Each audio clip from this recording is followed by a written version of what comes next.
नमस्कार दोस्तों, मैं हूं मुकेश। स्वागत है अपने यूट्यूब चैनल हिंदी साहित्य .104 में। तो दोस्तों, आज की वीडियो में मैं एक कहानी को देखने वाले हैं जो कि यह एग्ज़ाम की दृष्टि से काफ़ी ही महत्वपूर्ण है। ये जो कहानी है इसका नाम है दुलाई वाली, जिनकी रचयिता हैं राजेंद्र बाला घोष, बंग महिला। ठीक है, तो इस वीडियो को स्टार्ट करने से पहले हम बतलाना चाहेंगे कि कुछ थोड़ा सा राजेंद्र बाला घोष बंग महिला का परिचय देना चाहेंगे। तो चलिए हम देखते हैं उनका परिचय। राजेंद्र बाला घोष बंग महिला का जन्म जो है वह 1882 ईस्वी में वाराणसी में होता है। इनके पिता का नाम राम प्रसन्न घोष एवं इनकी माता का नाम निद्रवासिनी घोष था। उनका परिवार वाराणसी का एक प्रतिष्ठित बंगाली परिवार था। इनके पूर्वज जो होते हैं वह बंगाल से आकर वाराणसी में बस गए थे। बचपन में उन्हें रानी और चारूबाला के नाम से पुकारा जाता था।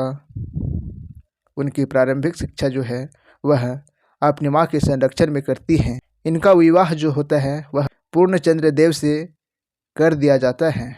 तो चलिए हम यहाँ पे देखें राजेंद्र बाला घोष का थोड़ा सा परिचय। अब हम कहानी की ओर बढ़ते हैं।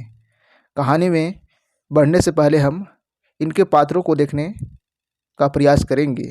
ठीक है, तो इस कहानी का जो हम कह सकते हैं नायक वे हैं वंशीधर। इस कहानी में उनका एक दोस्त रहता है, दूर का रिश्तेदार मेरा भाई लगता है। यह भाई कम और मित्रता इनसे कुछ गहरी होती है, जिनका नाम नवल किशोर है। अर्थात वंशीधर का नवल किशोर से दूर का मेरा भाई एवं मित्रता की रिलेशनशिप है।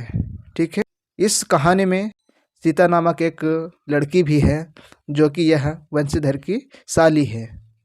वंशीधर की पत्नी का यदि हम बात करें तो उनकी पत्नी का नाम जानकी देई है एवं एक साला भी है जिनका नाम राम है।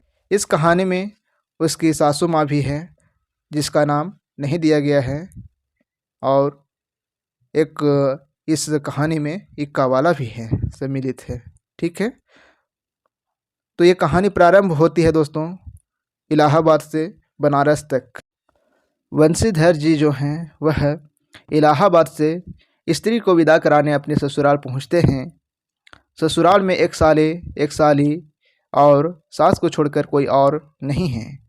नवल किशोर उनके दूर के रिश्तेदार में मेरे भाई लगते हैं, किंतु उनसे रिश्ता कम और मित्रता गहरी होती है। कथारंभ में काशी जी के दशाश्वमेध घाट पर स्नान करके एक व्यक्ति अपने एक हाथ में मैली तौलिए में लपेटी हुई भींगी धोती और दूसरे हाथ में सुरती की गोलियों की कई डिबियाँ और सूंघती की एक पुड़िया लिए गदौलिया की बाएं तरफ वाली गली में बढ़ता हुआ अंदर से फूटती एक दूसरी गली में कुछ ही दूरी पर अवस्थित एक टूटे पुराने मकान की ऊपरी कोठरी पर धड़धड़ाता हुआ पहुंचता है, जहां उनके पुकारने पर एक 10 वर्षीय बालिका आती है जो कि यह सीता रहती है, उनकी साली रहती है। उनका नाम सीता है। सीता से वह पुरुष जो वंशीधर जी होते हैं वह अपनी बहन को बुला लाने को कहता है। किनको? तो सीता को वंशीधर अपनी बहन अर्थात जानकी को बुला लाने को कहता है। आगे हम देखते हैं। देर में वहाँ एक नवीना स्त्री उपस्थित होती हैं, जिससे पुरुष यह कहता है कि लो, हम लोगों को तो आज ही जाना होगा। यह सुनकर स्त्री कुछ चकित और झुंझलाती हुई कहती है, आज ही जाना होगा? यह क्यों? भला आज कैसे जाना हो सकेगा? ऐसा ही था तो सवेरे भैया से कह देते। तुम तो जानते हो कि मुंह से कह दिया बस छुट्टी हुई। लड़की कभी विदा की होती तो मालूम पड़ता आपको। आज तो किसी सूरत नहीं जाना होगा। इसका जवाब देता हुआ पुरुष कहता है, तुम आज कहती हो, हमें तो अभी जाना है। बात यह है कि आज ही नवल किशोर कलकत्ते से अपनी पत्नी के साथ वह आ रहे हैं, सो उन्होंने हमें आज ही जाने के लिए इसरार किया है। हम सब लोग मुगल सराय से साथ ही इलाहाबाद तक चलेंगे। उनका तार मुझे घर से निकलते ही मिला। दोस्तों, जब वंशीधर सीता को अपनी बहन को बुला लाने को कहता है, तब वहाँ पे एक नवीना स्त्री उपस्थित होती है, जानकी वहाँ पे उपस्थित होती, जो कि वह उनकी वंशीधर की पत्नी होती है। ठीक है, उनसे जब मिलता है तब वंशीधर जी कहते हैं, अब हम लोग को आज ही जाना होगा। यह सुनकर जो है वह जानकी चकित हो जाती है, झुंझलाती हुई कहती है, आज ही जाना होगा? ऐसा क्यों? भला आज कैसे जाना हो सकेगा? अचानक कोई तो जान ही सकता ना। ऐसा ही था तब सवेरे भैया से कह दिए हुए होते, तुम तो जानते हो कि मुंह से कह देने के बाद छुट्टी नहीं होती। तुम तो जानते हो कि मुंह से कह देने के बाद बस छुट्टी है, पर ऐसी बात नहीं है। लड़की कभी विदा की होती तब आपको मालूम पड़ता कि मुंह से कह देने के बाद छुट्टी नहीं हो जाती। आज तो किसी सूरत से भी जाना नहीं होगा, आज तो किसी स्थिति में भी जाना नहीं हो सकता है। तब वंशीधर जी कहते हैं, तुम आज कहती हो, हमें तो अभी ही जाना है। यह बात है कि आज नवल किशोर कलकत्ते से अपनी पत्नी के साथ आ रहे हैं, तो उन्होंने हमें आज ही आने के लिए इसरार किया है, मतलब बुलाया है। हम सब लोग मुगल सराय के साथ ही इलाहाबाद चलेंगे। हम सब लोग जो है वह मुगल सराय से सभी लोग साथ में चलेंगे। ठीक है, आगे अब हम देखते हैं।